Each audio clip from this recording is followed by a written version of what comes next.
Selamat pagi Bapak Ibu. Agak tegang kami karena kami dihadapkan dengan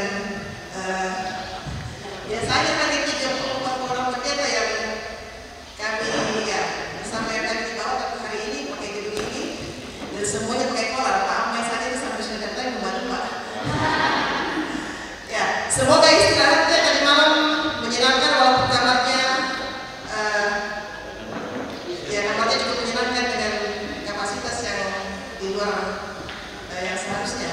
Tapi semoga teman-teman tidak ada terganggu dengan itu. Yang masih bermasalah dengan cermin sehingga hari ini belum maksimal dalam bergerak.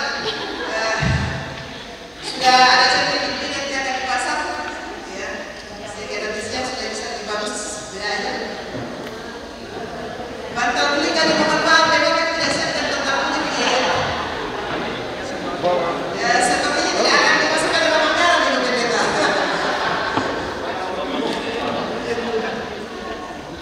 Ada sebenarnya bantal beli kan berdua di rumah bawah, tapi itulah. Ya. Baik,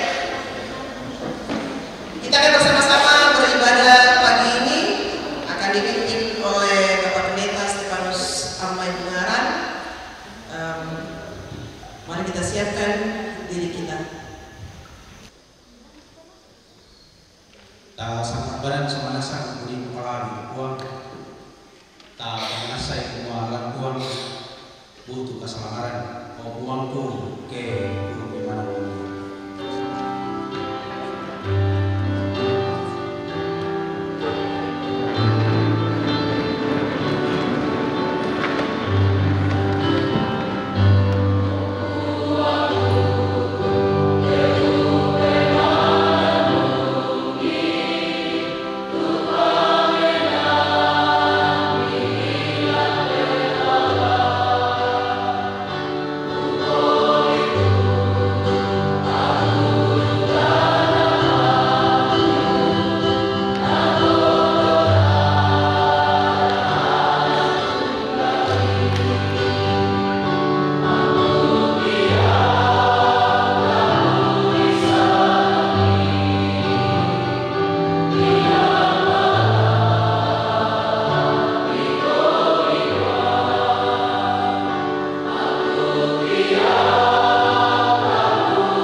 Pertolongan kita adalah dalam nama Tuhan yang menjadikan langit dan bumi.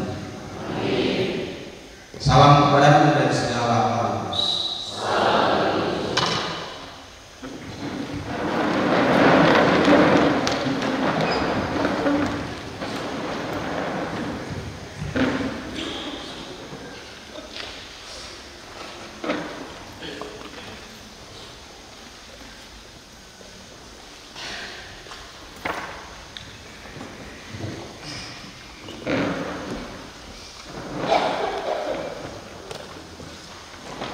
Kita bermasmur di hadapan Tuhan.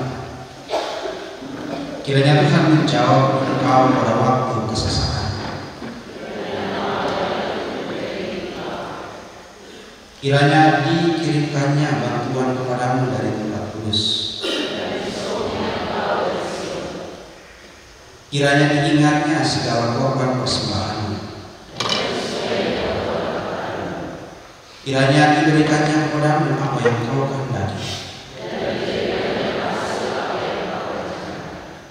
Kami mau bersorak-sorai tentang kemenangan-Mu.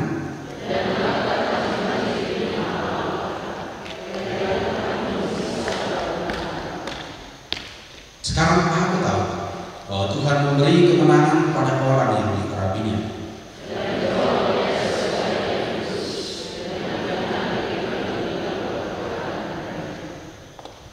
Orang ini memegahkan kereta dan orang itu memegahkan kuda.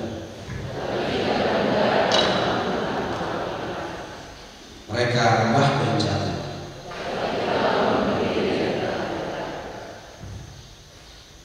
Amin.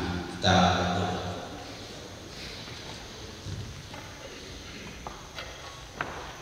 Kami bersyukur kepada-Mu ya Allah yang tunggal. Seluruh persiapan Kau mungkinkan kami jalani dan kami berkumpul di tempat ini untuk bersama-sama mengingat-ingat kembali panggilan pelayanan kami yang Tuhan anugerahkan bagi kami semua. Terima kasih untuk seluruh keuangan Tuhan, terima kasih untuk seluruh kasih setia Tuhan sampai kami terus ada bertahan dalam pelayanan ini sampai saat ini. Firman-Mu kami percaya terus menyembuhkan kami dalam pelayanan. Kami percaya juga Roh-Mu memberi kami hikmat dan pengertian ketika kami membaca dan merenungkan. Bersabdalah, ya Allah, kami mendengar di dalam Kristus Sang Sabda yang sejati. Amin.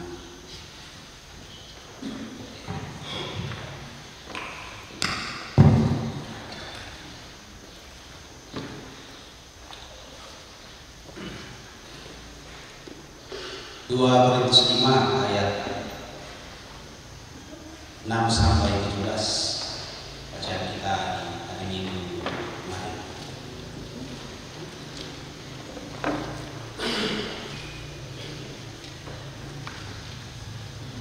Dua Korintus 5 ayat 6 sampai 17 demikian firman Tuhan.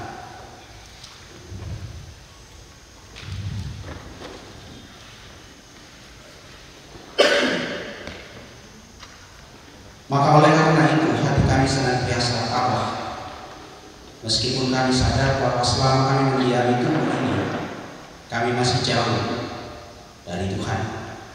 Sebab hidup kami ini adalah hidup kami percaya, bukan karena melihat. Tetapi hati kami tabah dan terlebih suka kami beralih dari tubuh ini untuk menetap pada Tuhan. Sebab itu juga kami berusaha, baik kami diam di dalam tubuh ini maupun kami diam di luarnya, supaya kami berkenan kepada-Nya. Sebab kita semua harus menghadap tahta pengadilan Kristus, supaya setiap orang memperoleh apa yang patut diterimanya sesuai dengan yang dilakukannya dalam hidupnya ini, baik maupun ataupun jahat. Kami tahu apa artinya takut akan Tuhan. Karena itu kami berusaha meyakinkan orang. Bagi Allah hati kami nyata dengan terang, dan aku harap hati kami nyata juga demikian bagi pertimbangan kami. Dengan ini kami tidak berusaha menguji-uji diri kami sekali lagi kepada-Mu, tetapi kami mau memberi kesempatan kepada kamu untuk memegahkan kami, supaya kamu dapat menghadapi orang-orang yang bermegah karena hal-hal lahiriah dan bukan batiniah. Sebab jika kami tidak menguasai diri, hal itu adalah dalam pelayanan Allah. Dan jika kami menguasai diri, hal itu adalah untuk kepentingan kami. Sebab kasih Kristus yang menguasai kami, karena kami telah mengerti bahwa jika satu orang sudah mati untuk semua orang, maka mereka semua sudah mati. Dan Kristus telah mati untuk semua orang, supaya mereka yang hidup tidak lagi hidup untuk dirinya sendiri, tetapi untuk Dia yang telah mati dan telah dibangkitkan untuk mereka. Sebab itu kami tidak lagi menilai seorang juga menurut ukuran manusia. Dan jika kami pernah menilai Kristus menurut ukuran manusia, sekarang kami tidak lagi menilainya demikian. Jadi siapa yang ada di dalam Kristus, Ia adalah ciptaan baru, yang lama sudah berlalu sesungguhnya, yang baru sudah datang. Amin. Seorang mistikus Kristen pernah membuat penggambaran unik tentang pelayanan yang dia sebut sebagai rumah. Jadi bagi mistikus ini, pelayanan itu ibarat rumah. Menurutnya, rumah adalah bahasa lain dari kesatuan kita dengan Allah. Lebih jauh lagi, mistikus tadi mengatakan kesatuan kita dengan Allah itu tidak statis, tetapi senantiasa bergerak sebagai cinta bagi kehidupan. Dan dia sebut gerak itu sebagai pelayanan. Jadi nakoyate pelayanan tak diibaratkan sebagai rumah, tapi bukan rumah yang diam, tapi rumah yang senantiasa bergerak. Singkatnya, mistikus ini mau mengatakan begini, bahwa rumah kita adalah pelayanan, dan kesatuan kita dengan Allah yang tidak terlihat itu sekarang dinampakkan dalam pelayanan-pelayanan kita. Dalam konteks kita hari ini, Bapak Ibu, bolehlah kita mengatakan bahwa pelayanan adalah rumah bagi setiap pendeta. Di mana rumah seorang pendeta, rumahnya ada dalam pelayanannya. Jika dalam 2 Korintus 5 yang kita baca tadi, Paulus bicara tentang 2 rumah, yang satu yang kekal, yang satu bisa dibongkar. Sesungguhnya Paulus mau mengatakan cuma satu rumah, rumah yang kekal itu. Kediaman yang akan dibongkar itu bukan rumah. Sehingga segala sesuatu yang mungkin kita anggap rumah tetapi tidak menampakkan kesatuan dengan Allah, sesungguhnya itu bukan rumah. Bahwa kita ada dalam pelayanan ini, tapi jika pelayanan kita tidak menampakkan cinta Allah dalam pelayanan itu, sesungguhnya bisa kata mistikus tadi, itu tidak layak disebut sebagai pelayanan. Waktu apa yang di sana? Jadi kiranya sudah tergambar sedikit lebih terang sekarang Bapak Ibu, kenapa kita ada di sini. Kita ada di sini bukan lagi dalam rangka persiapan pindah rumah, tapi kita ada di sini sekarang sebagai sebuah kesempatan istimewa bagi kita untuk bersih-bersih rumah. Jadi kalau kita datang merasa bahwa ini kesempatan untuk mempersiapkan rumah baru, tempat pelayanan baru, sebenarnya bukan itu. Dari firman Tuhan hari ini, dari refleksi ini, kita sedang diajak melihat, bukan, ini bukan soal persiapan pindah tempat, tapi kita ada di sini sekali lagi dalam rangka bersih-bersih rumah, bersih-bersih pelayanan kita besar. Maka bahasanya akan rekoleksi dan refleksi, bukan relokasi. Kita tidak akan berurusan dengan relokasi di sini, urusan PPS. Di sini kita berurusan dengan bersih-bersih rumah, bersih-bersih pelayanan kita. Jangan-jangan kalau pelayanan ini kita gambarkan sebagai rumah tak siara karena loko-loko uang itu apa-apa. Tak siara karena malu sawang itu cena, tak siara karena itu dindingna yang ada di rumah sini. Si tansan sudah dikasih batu yang ada mah kayu di rumah sini sudah mau satu aneh. Tak siara karena susi itu kondisi pelayanan kita. Ada pemakai kayu. Haleluya. Ada di batu.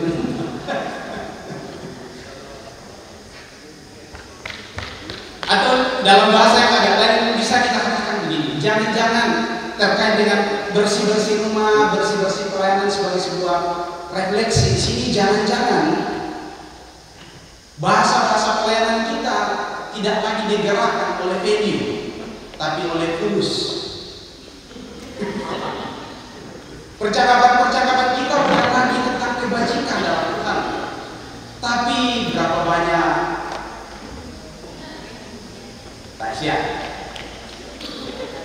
Citi lagi yo kamu.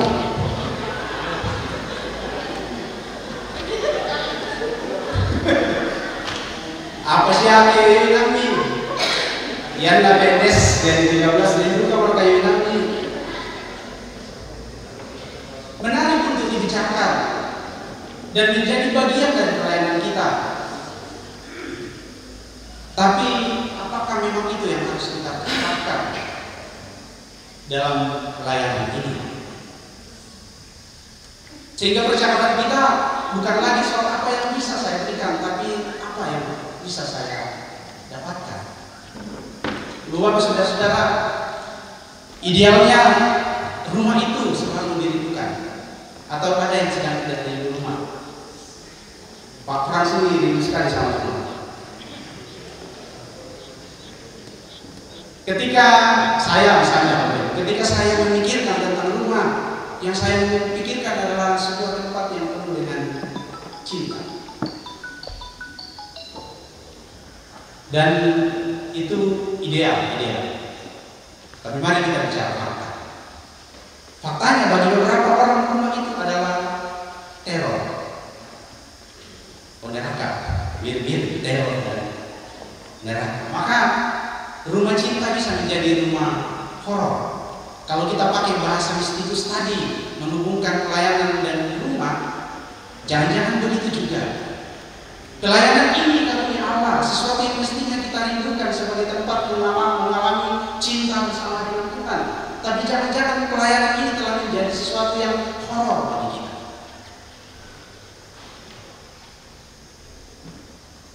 Dalam bacaan kita tadi Paulus menggambarkan yang horor itu dalam dua diksi yang bagi saya menarik, tabah dan penguasaan diri.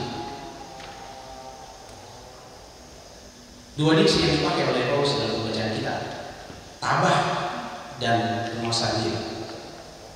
Dari pengalaman Paulus kita tahu semua, horor dalam pelayanannya banyak sekali. Horor bagi Paulus mewujud dalam medan pelayanan yang sulit. Kita tahu berkali-kali dia terombang-ambing di tengah laut. Sama lah kayak kita ya, kecaban di tengah hutan kalau masih ada, atau terjebak macet. Kita punya konteks medan yang berbeda-beda, tapi rasanya seperti Paulus juga. Medan tidak selalu mudah. Bisa juga horornya itu penyakit, seperti kata Paulus ada di dalam hati. Saya tidak tahu berapa banyak kita yang sudah harus rutin konsumsi obat. Dan di tengah kondisi begitu pelayanan harus tetap jalan. Bukankah ini horor kalau kita tidak melihatnya sebagai sesuatu yang berbeda? Konflik dalam pelayanan bisa menjadi horor. Masalahnya karena kita lama kan kita bisa memilih. Kenapa saya harus memikirkan masalah si bapak ini, masalah ibu ini, urusan keluarga mereka, kenapa saya harus terlibat? Tapi inilah pelayanan. Itu bisa jadi horor. Horor bagi Paulus juga adalah ketidakpercayaan orang bagi kerasulannya. Bagi rasul-rasul seperti Yakobus, siapa Paulus ini? Mungkin bagi kita pendeta muda itu jadi horor. Mama hilang, mari sama yang akan hilang. Semoga tidak ada. Oh enggak.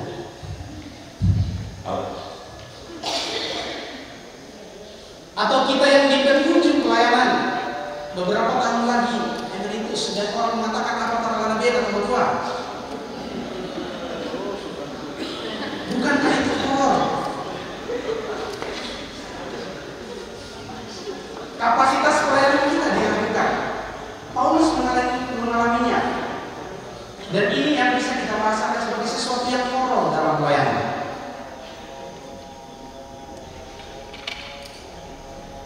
Bagaimana dengan keluarga? Dekat-dekat. Apa persoalan keluarga nanti Paulus? Nanti orang ada di keadaan itu. Dia kalau ini dia anak-anak saya. Ya kita bisa berdebat banyak di sana.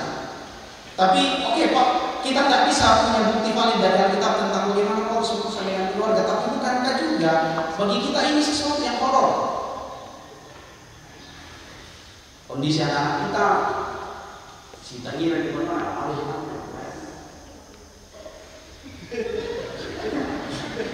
begitu. Horor Bapak Ibu. Biasa bertanya-tanya, Suside, ketika kita menghadapi kondisi-kondisi pelayanan begitu lalu kita berkata, nah horor ini ya di pelayanan. Upaya menapur yang kamu siapa? Nanti orang yang memang gampang ini. Kenapa saya harus dibuat sakit sambil terus dipaksa untuk terus melayaninya? Kenapa saya harus direpotkan oleh istri dan anak-anak, suami dan anak-anak? Tak saya yang rasa tahu.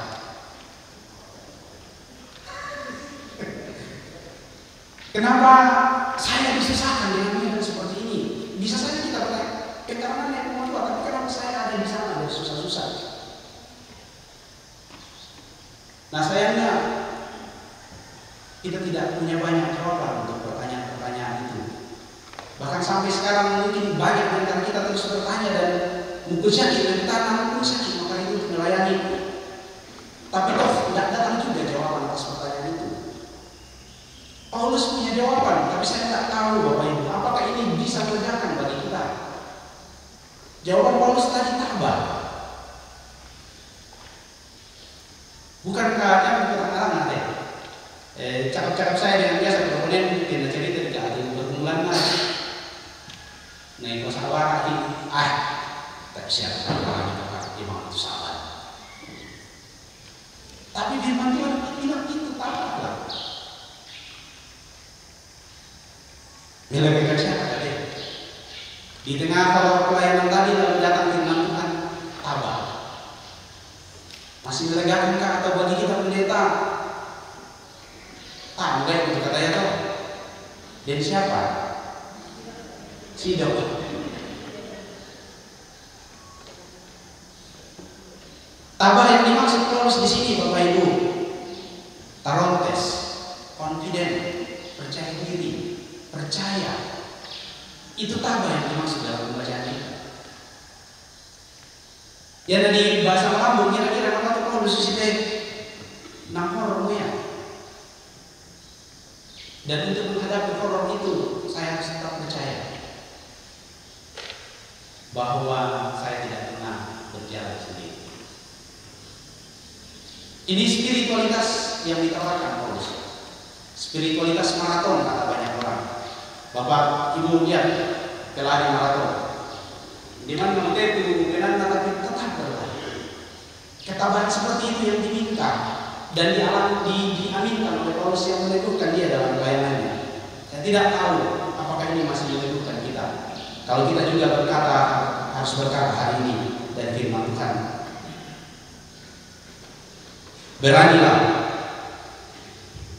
untuk tetap melangkah sekalipun situasinya tampak rumit, tampak gelap, tampak tidak jelas. Kalau tema kita mengatakan dia berdiri di sana, beranilah. Tabah itu tadi, beranilah percaya bahwa dia yang didahului di sana adalah dia yang sedang menemanimu dalam kesulitan-kesulitan tak terkatakan hari ini. Tabahlah melangkah bersama.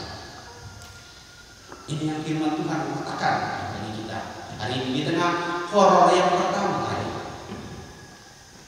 Horor yang kedua Bapak Ibu, mengakar dalam apa yang Abraham Maslow sebut sebagai kebutuhan akan pengakuan. Siapa yang tidak mau? Dan pembira kata Allah di teman-teman muslim senang teman-teman pendeta. Dan pembira kata Allah memanfaatkan penami kita menghargai dari pelayanan yang kita lakukan dengan tulus. Kalau masih sakit hati, bisa bertobat masuk. Bahwa setiap kita memang butuh pengakuan. Dijaminkan saya dengan beberapa mahasiswa. Kenapa dia menjadi pendeta? Kenapa saya terkesan melihat pendeta di jemaat di mana dia berada? Pendetanya sangat dihormati. Lihat, pelan-pelan di dalam diri anak ini telah muncul kerinduan bahwa pendeta pasti dihormati. Dan bukankah terbukti? Berapa banyak kita yang menikmati penghormatan sebagai pendeta?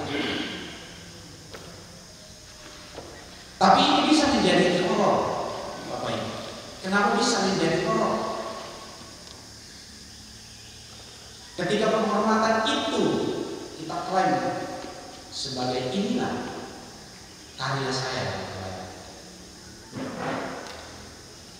Makanya Paulus menawarkan obatnya. Kalau tadi yang pertama obat yang ditawarkan dalam pembacaan kita adalah tambah, maka obatnya di sini adalah belajarlah menguasai diri. Ketika datang ujian, biarlah ujian itu terus kepada sang pemilik. Pelayanan tidak berhenti di saya. Bahwa kita tidak bisa melarang orang memuji pelayanan kita. Tapi mari rasakan sekarang, ini bagian dari bersih-bersih rumah ini. Coba rasakan sekarang bagi kita. Di mana akhir dari ujian itu?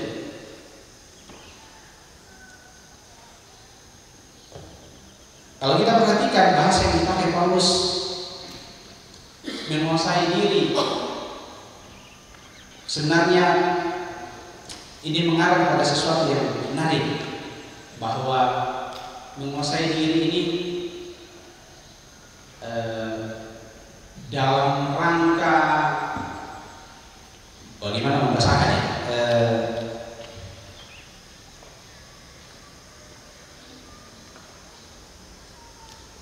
Menguasai diri yang dimaksud oleh Paulus ini begini, Bapak Ibu teman-teman. Dia bahasa Inggrisnya seolah mengatakan gila pelayanan. Dan apa kata untuk sangat dari seragam yang mau Paulus katakan begini, bombo pelayanan deh. Apa Paulus saya bombo pelayanan? Dan orang akan memuji dia dalam status seperti itu. Tapi penguasaan diri terkait itu. Tidak mau dikatakan jangan jadi bombo pelayanan, tapi ingat, kuasai diri. Sehingga seluruh pelayanan itu tidak berhenti pada diri kita, tapi seluruh pelayanan ini tiba pada kesaksian tentang Kristus. Maka penguasaan diri di sana, bukan di sana. Ibu bapak, saudara-saudara, dalam rangka bersih-bersih rumah kita di sini, dalam rangka bersih-bersih pelayanan kita di sini, kita dari firman Tuhan dia merefleksikan dua orang tadi yang mungkin saja bagi yang tak terpisahkan dari pelayanan kita. Tapi firman Tuhan menegaskan kita terus berjalan bersama dengan Dia. Kita seperti kata Paulus, ini bukan lagi tentang kita, tapi ini tentang Dia yang ada. Dalam refleksi adik-adik yang kita bahas ini selalu berkata, ini bukan lagi tentang saya, ini tentang Dia saya layani. Maka kalau tema kita hari ini mengatakan berjalan, Dia mendahului kita di sana. Bisa saja dua tadi tetap berlanjut dalam tempat-tempat pelayanan yang baru. Bisa saja yang sakit akan tetap sakit, yang bergumul dengan medan akan tetap bergumul dengan medan, yang ke kapasitas kependetaannya diragukan bisa saja tetap ada dalam kondisi. Tapi dari firman Tuhan setidaknya kita diyakinkan saja, beranilah untuk percaya, confident, beranilah untuk percaya bahwa kekuatan tidak pernah terletak pada kita, tapi sebelumnya dari Dia yang memberi kita pelayanan. Amin.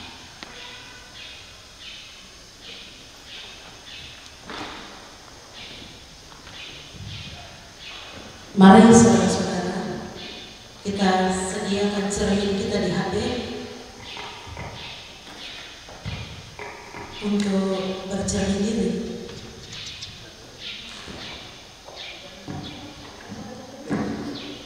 Pakai kamera selfie supaya kita bisa melihat diri kita di dalam kamera atau di dalam cermin itu.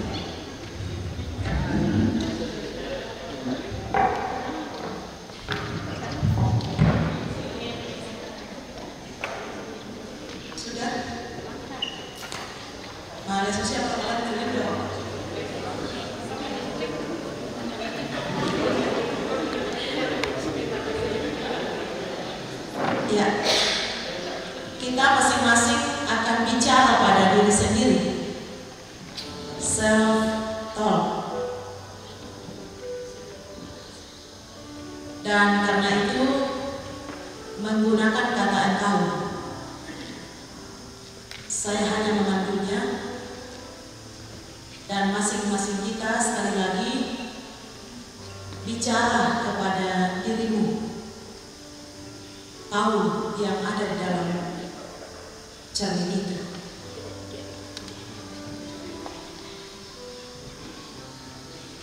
Sudah berapa lama engkau menjalani panggilanmu sebagai pendeta?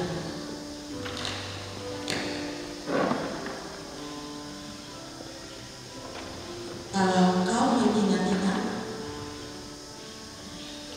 apakah sesungguhnya motivasi awalmu menjadi pendeta?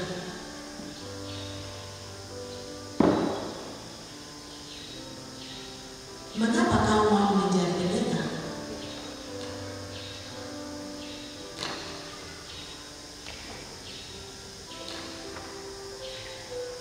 Apakah kemauanmu di awal,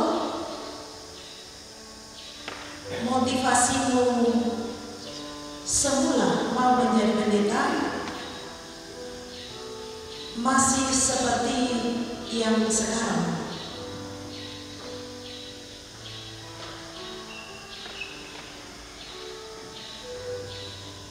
Apakah masih ada getaran dalam mengerjakan panggilanmu ini?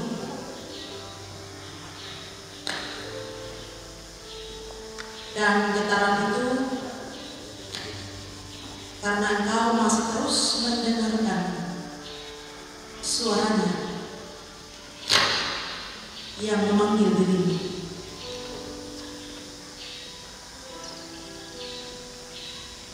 Lalu melihat pada polar yang ada di lehermu,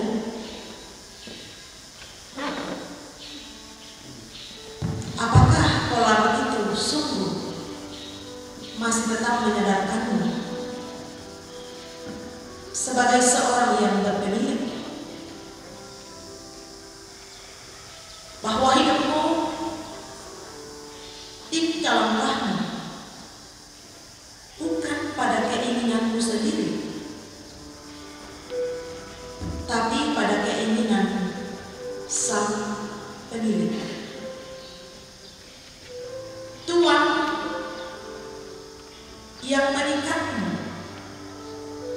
melalui kolar pada lehermu itu.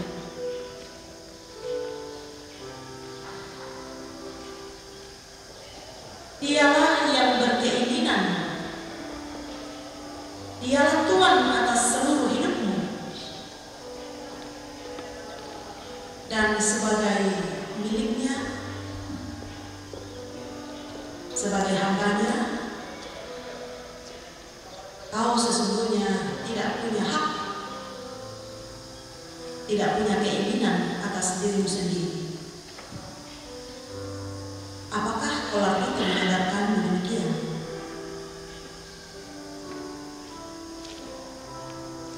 Apakah kolar itu masih menyadarkanmu bahwa perkataanmu adalah perkataan dari dia sendiri,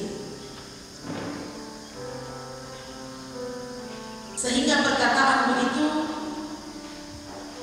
membuat yang mendengarkannya merasa bahagia, merasa terbangun.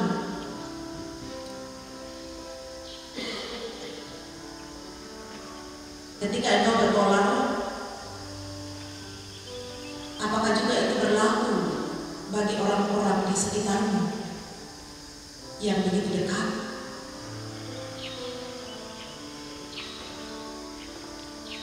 Simbol kolar itu juga berlaku kepada pasangan hidupmu, suami, istri. Ketika berbicara kepada mereka, apakah juga mereka menikmati kebahagiaan atas setiap kata-katamu sebagai yang berulang?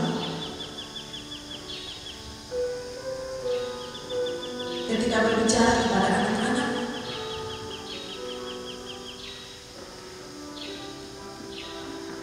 Apakah juga mereka dapat menikmati perkataanmu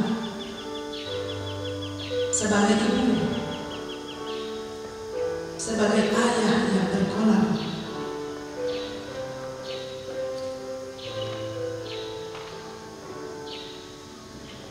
Yang kebahagiaan mereka begitu banyak terenggut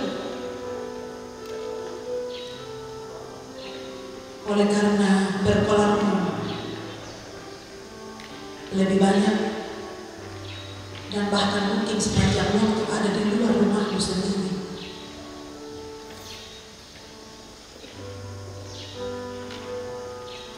Lihat kepada dirimu yang berkolam. Adakah hal yang membuatmu menangis dalam pelayananmu, mengerjakan panggilanmu selama ini? Dan hal apakah itu? Mengapa engkau harus menangis?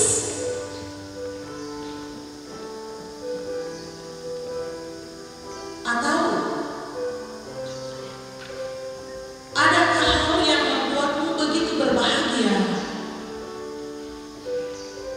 sebagai pribadi yang berkolam?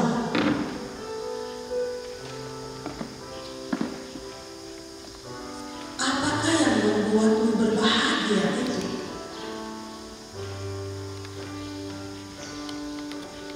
Periksalah. Apakah dia yang memanggilmu,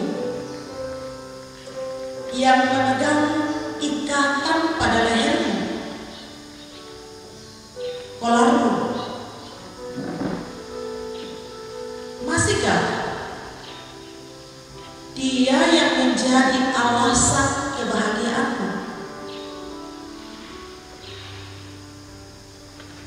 Dia yang telah memberikan segalanya, yang memberikan hidupnya bagimu, yang menjamin peliharaannya atas hidupmu, atas pasangan hidupmu, atas anak-anakmu, atas keluargamu. Masihkah dia yang menjadi alasan kebahagiaanmu? Di jemaat yang engkau layani sekarang, di mana engkau menangis, di mana engkau berbahagia, masihkah dia yang telah mati dan bangkit bagimu, yang menjadi alasan kebahagiaanmu, yang menjaminkan pemeliharaannya atas hidupmu, dan yang telah mendahulumu ke sana, ke jemaat yang akan engkau tuju dalam mutasi pelayananmu di periode ini. Dia yang mendahuluimu di sana, dan dengan perkolar di sana kamu akan melihat dia.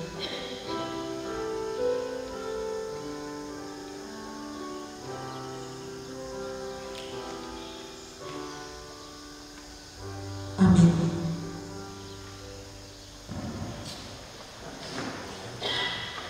Shalom, Bapak Ibu. Karena topiknya sama, jadi sesungguhnya jangan juga menyampaikan shalom. Saya tidak panjang-panjang. Kami dengan penuh sukacita mengurus IPDP dalam penugasan pada kerja sinode, menyambut Bapak Ibu Pendeta yang pada momentum ini mengikuti kegiatan rekoleksi dan refleksi. Ini sesungguhnya momentum 5 tahunan periode dalam Gereja Toraja. Mutasi itu diatur 5 tahunan. Ada yang bisa lebih cepat, ada yang bisa lama 1 tahun, tergantung kondisi khusus yang menjadi pertimbangan BPS Gereja Toraja. Hari ini saya terinspirasi sekaligus juga sulit untuk menata kembali pikiran saya terkait dengan pengalaman, terkait dengan pelayanan yang tadi Pak Ames sudah sampaikan di dalam khotbah, bahwa pelayanan adalah rumah. Saya sangat dicerahkan dan mencoba menemukan bahwa sesungguhnya yang saya alami selama ini sebagai pendeta, yang saya kerjakan sebagai tugas pelayanan dengan putih roba orang atau justru seperti tempat saya berkunjung sementara dan setelah itu tidak. Tapi bersyukur bahwa di IPDT kami menyebut IPDT itu rumah kita. Walaupun pemikirannya belum sampai di khotbah tadi bahwa sesungguhnya rumah itu adalah pelayanan. Saya yakin bahwa ini baru ditemukan Pak Amai dari malam ini dalam persiapan. Karena tak ada yang terkait rumah pelayanan adalah rumah sebelum. Dan Bapak Ibu Pendeta, kalau refleksi terakhir, rekoleksi dan refleksi terakhir mengatakan bolehkah kita usulnya ditambah waktunya? Bukan, saya tidak bertanya sekarang. Saya bertanya, menyampaikan harapan dari pendeta yang sebelumnya. Dan pada akhirnya saya mengatakan bahwa seperti itulah gambaran daripada kerinduan kita untuk tetap ada di dalam rumah. Kenapa? Karena pada akhirnya dengan firman tadi kita bisa mengaminkan bahwa kehadiran Bapak Ibu hari ini dari sejak kemarin sampai hari ini, besok dan seterusnya sampai bulan depan adalah bagian daripada pelayanan Bapak Ibu. Pelayanan Bapak Ibu, sebab Bapak Ibu Pendeta yang hadir dalam kegiatan ini adalah narasumber, bukan pendengar. Bapak Ibu adalah narasumber. Tim dalam kegiatan refleksi ini kali ini semakin berkuat, bukan naturalisasi ya. Tim kita tidak dinaturalisasi, tapi semuanya bagian dari kita sendiri, mengurus wilayah. 6 pengurus wilayah, dalam hal ini ketua wilayah sudah terlihat Pak Yanto, di belakang Pak Rabida, dan pengurus wilayah yang lain akan bergabung dengan proses kita. Saya kira tadi beliau baru mutasi kedua, semakin muda ya, sejak digugurkan jadi konselor. Akan semakin murah. Jadi pengurus wilayah sama-sama ini bagian daripada komitmen semakin memaksimalkan kegiatan rekoleksi dan refleksi pendeta. Kita semua adalah anak-anak itu menikmati hal ini dalam pelayanan Gereja Toraja yang sesungguhnya adalah rumah kita. Selamat datang, selamat menikmati pelayanan ini, selamat menikmati rumah ini. Dia selalu bersama kita, ini, di sini, dan seterusnya. Tuhan Yesus menyertai kita dalam proses ini. Terima kasih.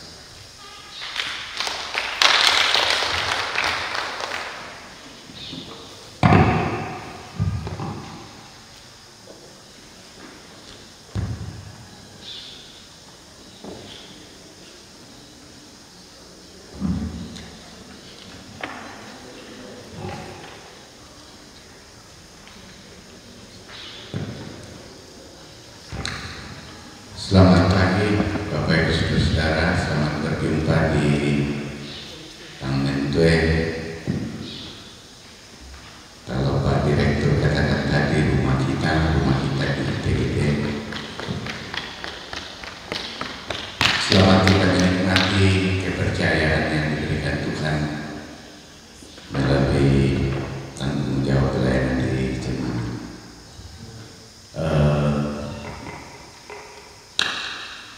Sebuah kebanggaan bahwa dari waktu ke waktu selama periode kepengurusan Badan Pekerja Sinode ini sudah 3 kali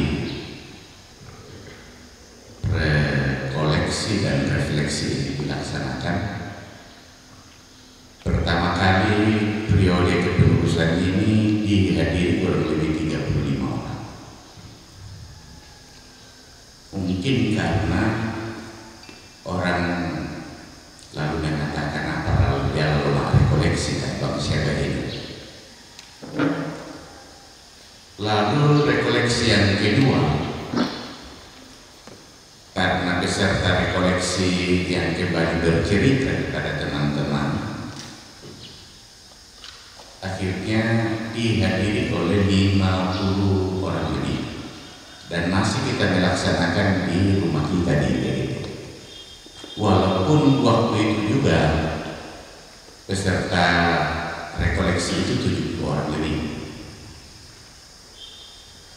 Ketiga ini pesertanya 80 orang lebih yang ada di daftar mutasi, tapi pesertanya 70 orang lebih. Yang saya mau katakan, ternyata dari waktu ke waktu peserta rekoleksi itu semakin bertambah, dan ketika Pendeta Elma membuka grup rekoleksi, kalau tidak salah ini cuma 3 hari, rekan-rekan begitu antusias mendaftarkan diri. Itu sebuah sukacita tersendiri. Malah yang sesungguhnya tidak perlu rekoleksi lagi, tapi harus ikut rekoleksi. Mengapa tidak perlu? Karena dia harus menjadi tugas khusus, tidak perlu lagi dimutasi. Tapi nama boleh rekoleksi. Itu Pak Fransi katakan gini. Dan tak cuma rekoleksi tadi menikah atau utama rekoleksi rumahnya yang diuraikan. Lalu kakak kita Pak Pendeta Paulus Palute, dia tidak masuk daftar rekoleksi, tapi beliau menyatakan beliau menyatakan saya harus ikut karena inilah rekoleksi terakhir saya. Artinya apa? Ternyata ada sesuatu mungkin yang juga dibagikan oleh rekan-rekan kita, dan sudah pasti bahwa mereka begitu semangat untuk mau mengikuti rekoleksi ini. Izinkan saya memperkenalkan anggota kami di TGT, karena pasti di antara kita belum banyak yang mengenalnya. Yang berkhotbah tadi itu Pendeta Stefanus Amaibu Ngarang, walaupun secara khusus dia juga sudah diutus gereja Toraja untuk mengajar di Bukit Toraja, tapi dia masih menjadi tenaga yang kita sangat butuhkan di GPD. Lalu pembicara kedua itu walaupun masih muda, dia menjadi direktur yang namanya besar,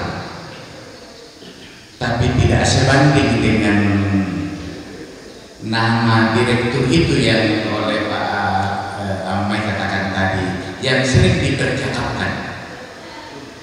Ya, ada 3 direktur di Gereja Toraja: direktur ITGT, direktur Sulo, kemudian ada lagi satu, direktur PT Aram. Nah itu Pak Pendeta Trisandi itu direktur juga itu. Ya, namanya besar, tapi tidak ada bapaknya. Ya, jadi yang direktur di Gereja Toraja nama besar saja. Lalu ada Pak Pendeta Tommy yang main keyboard, masih muda-muda. Ibu Pendeta Elma yang pelaksana dari kegiatan kita. Tentu yang muda-muda itu punya semangat. Lalu dilapis yang mulai tua-tua. Yang mulai tua itu Pendeta Senyanti Padang. Sudah mulai tua itu. Lalu Pak Pendeta Semel Tulang, dia masuk di ITGT. Lalu tambah tuanya lagi Pendeta Esron Maminte. Jadi saya mulai dari muda lalu tua. Itu yang hadir hari ini. Pak Esron ini walaupun baru 2 tahun di jemaat, tapi karena demi kepentingan Gereja Toraja, kita meminta ke jemaat malam bahwa demi pelayanan yang lebih luas beliau kita tarik ke ITGT. Dan puji syukur jemaat malam dalam komunikasi walaupun agak berat tapi merelakan Pak Pendeta untuk mengambil di sini. Itu perkenalan, dan ini yang akan full mendampingi kita.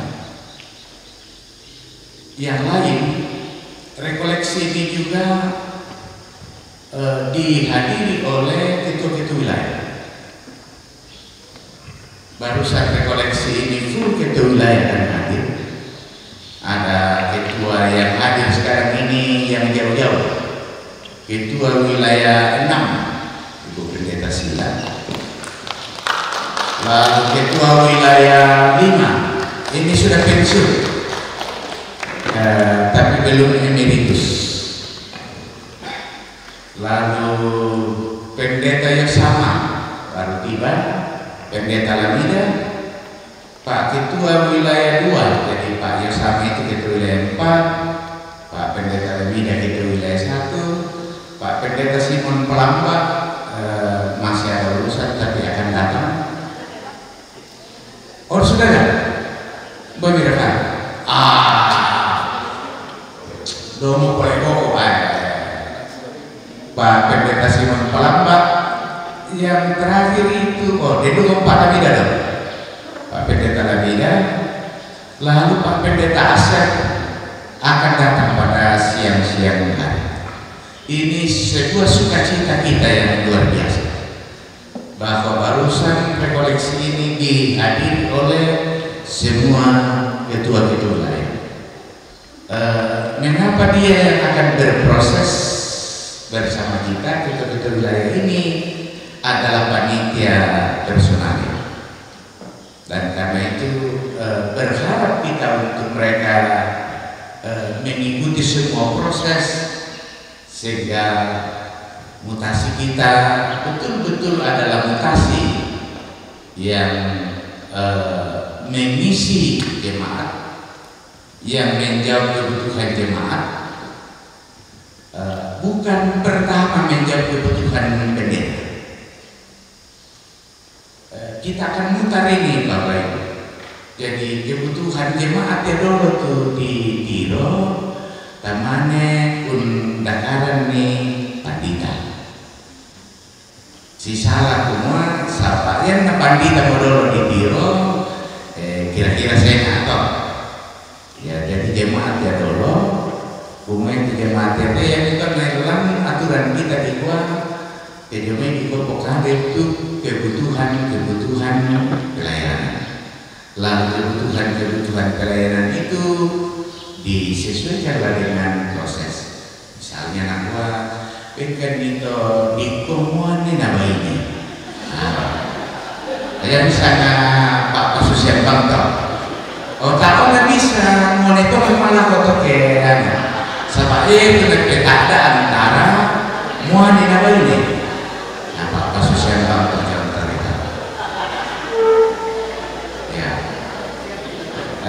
Bisa juga nakwa ya kita monena tapi di Tiro ternyata bayinya tapi mamone. Oh bisa juga di Palaka tau.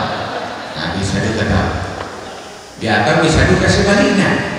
Ya gua nakwa kan bayinya. Ya tuh sama bayinya. Oh di Tiro mamone deh. Oh bisa juga malah terserah Indonesia karakter sini lah. Kira-kira itu namanya kebutuhan. 3 hari ini kita akan bersama. Mudah-mudahan jangan rekoleksi ini kita jadikan tempat terbeban, tempat kita untuk makanya 2, rekoleksi dan refleksi. Ya.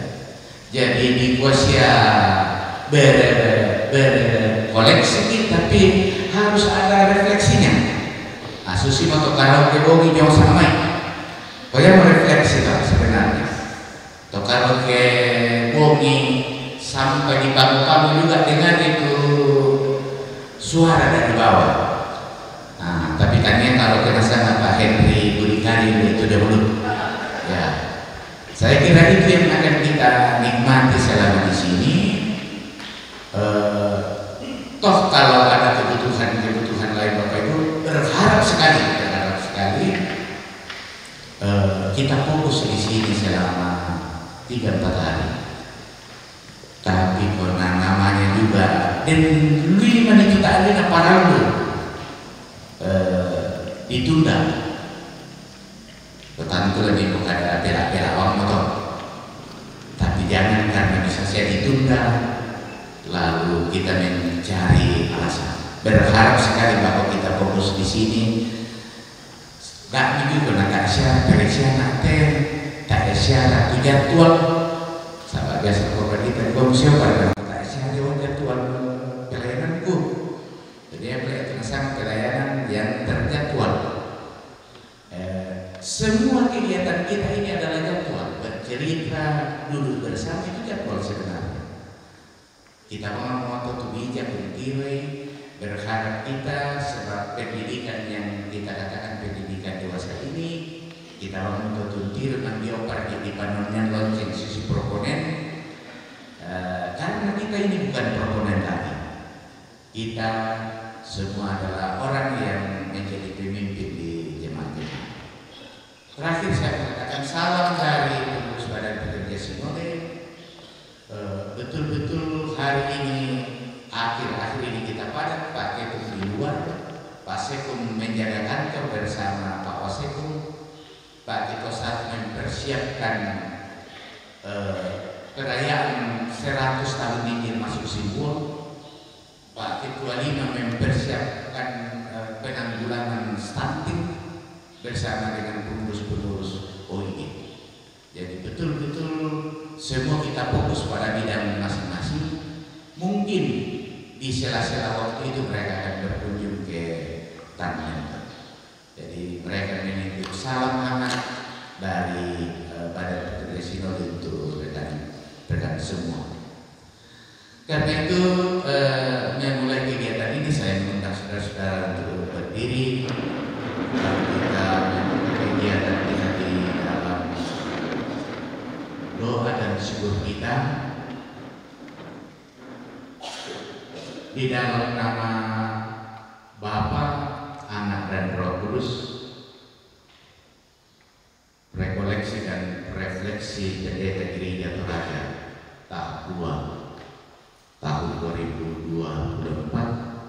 dibuka secara resmi. Terima kasih.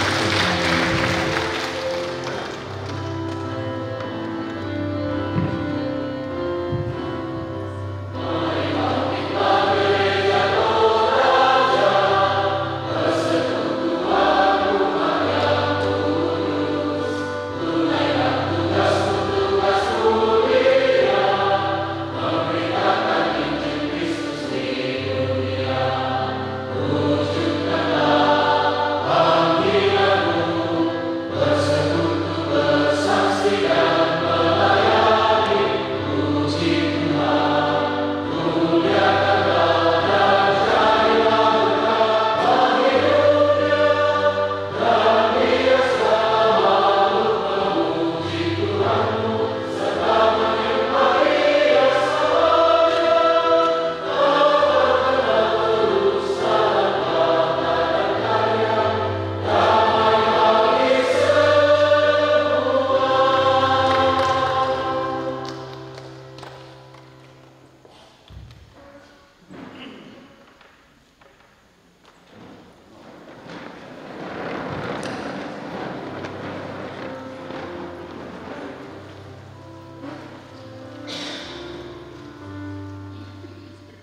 Syukur bagimu ya Allah Tritunggal yang mengaruniakan kepada kami pelayanan ini. Kami jalani dalam berbagai rasa dan kami percaya dalam seluruh perjalanan ini Engkau ada bersama-sama dengan kami. Kami bersyukur kepadamu kalau Engkau terus meyakinkan kami bahwa pelayanan ini adalah rumah kami, rumah di mana kami merasakan dan mengalami persekutuan yang karib dengan Engkau. Kiranya kami senantiasa tabah, kami senantiasa mawas bahwa ini bukan lagi tentang apa yang kami lakukan, tapi apa yang Tuhan sedang kerjakan melalui kami. Kiranya seluruh kemuliaan hanya bagi Tuhan. Kami berdoa seluruh proses di tempat ini kiranya berjalan dalam kasih setia Tuhan. Kami terus diberi topangan kekuatan kesehatan sampai pada selesainya kegiatan, dan kami semakin teguh dalam Tuhan untuk terus berziarah, berjalan bersama dengan Tuhan di berbagai tempat yang Tuhan izinkan bagi kami untuk memberitakan kemuliaan. Kami berdoa bersama-sama ya Tuhan, jemaat Tuhan kiranya tetap dalam pemeliharaan Tuhan, sehingga kami senantiasa diyakinkan bahwa jarak senantiasa tercipta, tapi ada Tuhan yang membuat jarak itu terus berkoneksi, dan kami semua sekalipun berada di tempat ini tetap menjadi bagian dari pelayanan yang terjadi dan berlangsung di jemaat-jemaat yang sedang kami tinggalkan. Berdoa untuk segenap suami, istri, anak-anak yang juga ditinggalkan, kiranya dalam kasih Tuhan peliharaan tetap melimpah bagi mereka semua. Gereja Tuhan, gereja Raja, kiranya tetap diberkati menjadi alat damai sejahtera Tuhan di tengah-tengah kehidupan. Segenap panitia, tim pendamping, kiranya dalam hikmat dan tuntunan Tuhan, sehingga seluruh proses ini berjalan dengan baik. Kami bersyukur kepada-Mu ya Tuhan, terus menyerahkan hidup kami, terus mensyukuri pelayanan ini dalam Kristus, Sang Kepala Gereja, yang kami muliakan dalam seluruh pelayanan kami. Amin.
na uang orang pamasake komisial kahirin nayo, na uang orang parani kominito na siya katulong tumiko, na uang orang patiruang kominito masumana siya pasidya kominito.